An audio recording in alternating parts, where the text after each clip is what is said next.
आपसे शुरू करता हूं। अभी एक फारूक अब्दुल्ला की बाइट चली, आपने सुना होगा कि नफरत न फैलाई जाए, बहुत सारी बातें। कल आपके एक सांसद की बाइट हमने चलाई थी, रामजीलाल सुमन की, मुसलमानों के खिलाफ गलत व्यवहार हो रहा है। एक और बाइट अभी हमने चलवाई है, पहले की और आज की भी, मुस्लिम लीग के उपाध्यक्ष हैं कौसर हयात की। पहले सिविल वॉर की बात कर रहे थे, अब कह रहे थे पहचान छिपाना हराम है। तो सर सवाल है कि नफरत फैला कौन रहा है?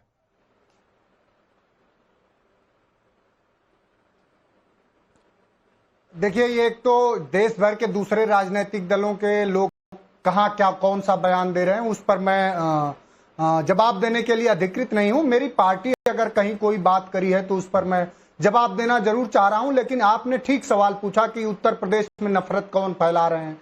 आपका अभी मैं प्रारंभिक उद्बोधन भी सुन रहा था, आपने अच्छा कहा कि योगी आदित्यनाथ जी ने इस तरह का विकास किया, उस तरह का विकास किया, विकास पुरुष हो गए। ठीक आप बात कर रहे हैं। उत्तर प्रदेश में योगी आदित्यनाथ का विकास नंबर 1 है कि उत्तर प्रदेश में 27,000 स्कूल बंद कर दे रहे हैं। और योगी आदित्यनाथ और आपकी भी समझ होगी, आपके संस्थान की, और जितने आपके सहधर्मी भी बैठे हैं, कि जो 27,000 स्कूल बंद कर रहे हैं वो कोई डीपीएस, लोरेटो और कॉन्वेंट स्कूल नहीं बंद कर रहे, वो वही प्राथमिक विद्यालय बंद कर रहे हैं जहां गांव का सबसे हाशिए का व्यक्ति पढ़ने जाता है। तो एक विकास उनका ये है।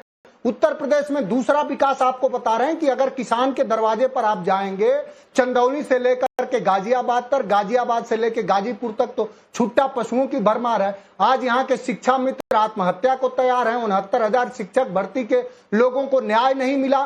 तो और कौन लोग हैं जो फैला रहे हैं, ये भी बात आप कह रहे हैं कि कौन लोग हैं जो नफरत फैला रहे हैं। तो योगी आदित्यनाथ जी से और उनके लोगों से पूछिए कि किन लोगों को संविधान के पंथ निरपेक्षता से, लोकतंत्र से, समाजवाद से नफरत है, जो हमारे संविधान के प्रस्तावना में है, मूल में है। तो नफरत कौन फैला रहे हैं ये भी दिख रहा है। जो हमने संविधान अंगीकृत किया है, आत्मार्पित किया है, जिसकी शपथ लेकर के देश चल रहा है, उसमें साफ साफ लिखा हुआ है कि किसी राज का कोई धर्म नहीं होता। किसी राज का, सरकार का धर्म उसका पंथ निरपेक्षता है। सभी धर्मों के प्रति संभाव रखना ही उसका धर्म है। दुर्भाग्यपूर्ण है कि योगी आदित्यनाथ जी ऐसे व्यवहार का व्यवहार नहीं कर पाते हैं। तो उनको, चूंकि उत्तर प्रदेश के नौजवानों को नौकरी दे नहीं सकते, बच्चों को शिक्षा काका जी, करीब करीब 1.5 से 2 मिनट सर आपने बोला, और आपके शुरुआती उद्बोधन था इसलिए मैं बीच में नहीं आया। शुरुआती आपका उद्बोधन था इसलिए मैं भी बीच में नहीं आया। सर आपसे सवाल क्या था? हमने पूरे पैकेज में कहीं विकास की तो चर्चा ही आज नहीं की, स्कूलों पर तो गए नहीं, लेकिन आपका अपना एजेंडा था, इसलिए ठीक है, आपकी पॉलिटिकल लाइन, पॉलिटिकल पार्टी है, बोलना भी जरूरी है, आपने बोला और आप मुस्कुरा भी रहे हैं इसीलिए। लेकिन मैंने 2-3 बयानों को एक साथ एक संदर्भ में रखकर आपसे उसकी राय पूछी थी। काका जी, आपसे राय पूछी थी। खूब सवाल करिए। फारूक अब्दुल्ला कह रहे हैं नफरती सियासत। आपकी पार्टी के सांसद रामजीलाल सुमन, मैं कोट कर रहा हूं, आपकी पार्टी के सांसद रामजीलाल सुमन ने कहा मुसलमानों के खिलाफ गलत व्यवहार हो रहा है।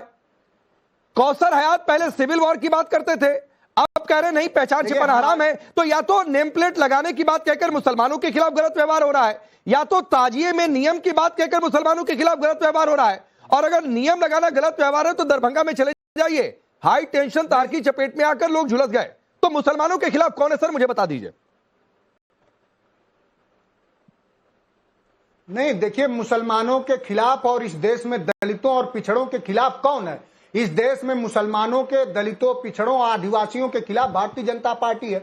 क्योंकि देखिए, मुसलमानों के खिलाफ इसलिए है कि जिस दल का सर्वोच्च नेता ये कहता हो कि कपड़े देख के पहचान लेंगे, जिस देश का नेता, सर्वोच्च नेता नरेंद्र मोदी ये कहता है कि अधिक बच्चे पैदा करने वाले, जिस देश के सबसे बड़ी पार्टी भारतीय जनता पार्टी का एक चुना हुआ सांसद देश की सदन में एक मुसलमान सांसद को कटुए, भेड़ुए जैसे शब्दों से संबोधित करता है। एक नेता जो कभी मिनिस्टर थे कैबिनेट, अब वो कहते थे कि गोली मारो वाला नारा। तो मुसलमानों से और आदिवासियों से कौन नफरत कर? आदिवासियों का। अच्छा काका जी, एक मैं आपको इंटरप्ट कर रहा हूं, मुझे एक चीज का जवाब दे दीजिए सर, एक चीज का जवाब दे दीजिए। बीजेपी आपके हिसाब से कंप्लीटली अगेंस्ट है मुस्लिमों के, तो आज मुहर्रम पर यूपी में कहीं से कोई अशांति बवाल की आपके पास कोई जानकारी आई हो तो मुझे बता दीजिए सर। हमें तो बहुत बड़े किसी बवाल की जानकारी नहीं मिली है। छिटपुट भी आपके पास आई हो, मुझे जरा कोट करिए, 2-4 उदाहरण दे दीजिए। मैं तो हम लोग इस तरह के लोग नहीं है कि किसी भी कार्यक्रम में नफरत और उन्माद खोजते हैं। हम तो ये चाह रहे हैं कि हिंदू हो या मुस्लिम के एहसासात को मत छेड़िए और अपने कुर्सी के लिए जज्बात को मत छेड़िए। छेड़िए एक जंग मिलजुल कर गरीबी के खिलाफ, दोस्त मेरे मजहबी नगमात को मत छेड़िए। लेकिन कौन खिलाफ है? लेकिन मनोज काका जी, मुसलमानों के खिलाफ अन्याय कहीं हो रहा है तो 2-4 उदाहरण तो देते जाइए। योगी आदित्यनाथ 3-4 उदाहरण बताइए इन जगहों पर मुसलमानों को ढंग से ताजिया नहीं निकालने दिया गया।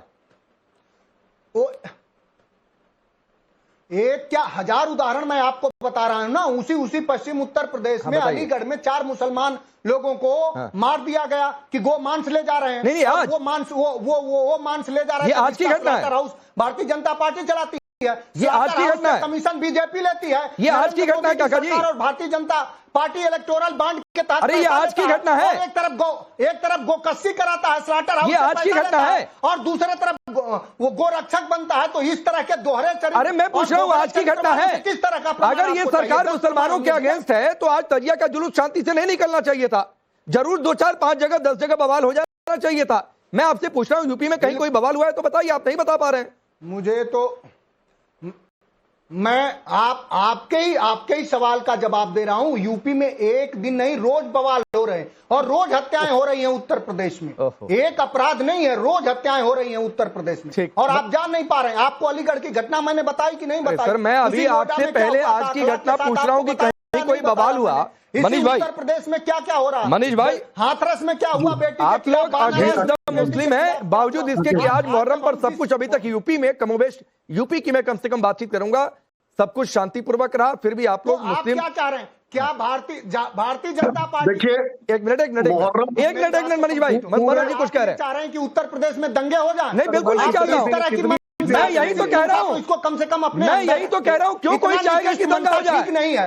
लेकिन आप अगर ये कॉन्सेप्ट पेश कर रहे हैं काका जी कि बीजेपी मुस्लिमों के खिलाफ है, ये मुसलमानों के साथ गलत व्यवहार हो रहा है, उनके धर्मों के खिलाफ है, उनके आयोजनों के खिलाफ है, तो फिर मुहर्रम पर सब कुछ शांतिपूर्वक कैसे रहा? उदाहरण दिए मैंने, हजार उदाहरण। देखिए ये मुसलमानों के खिलाफ ही नहीं हो रहा।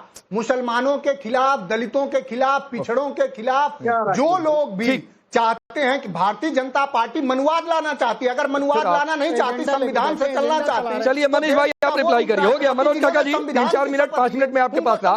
मनीष जी आज का कोई उदाहरण नहीं दे पाए, लेकिन हाँ अभी तक मुस्लिमों के खिलाफ क्या क्या अपराध हुआ है ये जरूर बातचीत। और मनीष जी रिप्लाई कर ले, उसके बाद काका जी आपको 2-3 जगहों से अपडेट है क्यों नियमों की बातचीत थी यूपी में, जिस पर आप लोग कह रहे थे मुसलमानों के खिलाफ तो गलत व्यवहार हो रहा है। भाई ऐसे नियम तय होते हैं क्या? कुछ 2-3 बड़े अपडेट से आपको दूंगा। मनीष भाई पहले रिप्लाई करिए। देखिए राकेश जी, पूरे देश में, पूरे विश्व में जिन लोगों ने आपकी डिबेट देखी होगी, राष्ट्रवाद में सवाल और समाजवादी पार्टी के प्रवक्ता के उत्तर को देखा होगा तो समझ गया होगा कि समाजवादी पार्टी के लोगों की दाल नहीं गली, कम से कम मुहर्रम के जुलूस के दौरान नहीं गली, और इसलिए वो इधर उधर की तमाम बातें कर डाले। रामजी लाल सुमन को भी भूल गए। आपने कहा कि समाजवादी पार्टी के सांसद का ये बयान है, उन्होंने कहा नहीं, जब तक समाजवादी पार्टी के लोगों का बयान नहीं आएगा तब तक हम उत्तर नहीं देंगे। समाजवादी पार्टी का मतलब सैफई परिवार, उसका जवाब केवल ये देंगे। रामजी लाल सुमन को केवल आगे कर देंगे जरूरत पड़ने पे, ये इनकी मानसिकता है। और ये संविधान का राज तभी मानेंगे जब तक ये एससी, ओबीसी और तमाम सनातन धर्म के मानने वाले लोगों को उनके आस्था के विपरीत भोजन कांवड़ यात्रा के दौरान नहीं करा देंगे। हमको तो ये लगता है जिस तरह से जवाब दे रहे हैं। देखिए उत्तर प्रदेश में योगी आदित्यनाथ जी की सरकार सभी धर्मों संप्रदायों का तीज त्योहार शांतिपूर्वक बीते, सौहार्दपूर्वक बीते, इसके लिए समान भाव से नियम बनाती है। जब ताजिए की साइज को कहा गया कि छोटा कर लीजिए, एक निश्चित कर लीजिए जिससे कोई दुर्घटना न घटे, तो यही समाजवादी पार्टी के लोग, तमाम इस्लामिक स्कॉलर आपके चैनल, तमाम चैनलों पर बैठकर बोल रहे थे कि ये तो अन्याय होने लगा जी, हमारी साइज को क्यों छोटा किया गया। आज तमाम जगहों से खबरें आई, लेकिन उत्तर प्रदेश से कोई दुर्भाग्यपूर्ण घटना की खबर इसीलिए नहीं आई कि सब नियम के अनुकूल हो रहा था। इसी तरीके से कांवड़ यात्रा के दौरान एक एसटी हसन, अखिलेश यादव के कहने पे एसटी हसन ने कहा कि कांवड़ यात्री उसी तरह के आतंकी हैं जैसे पहलगाम के आतंकी हैं। तो ये तो इनकी सोच है। करोड़ों करोड़ शिव भक्तों को इन्होंने आतंकवादी बता दिया। उसके बाद वो पंडित जी का ढाबा और गोपाल शर्मा, अब उसकी असलियत सामने आ गई तो मनोज काका और इनके लोगों का एजेंडा तो फेल हो गया। अब कैसे बोले? तो अब ये तमाम जगह चले जा रहे हैं। गौवंश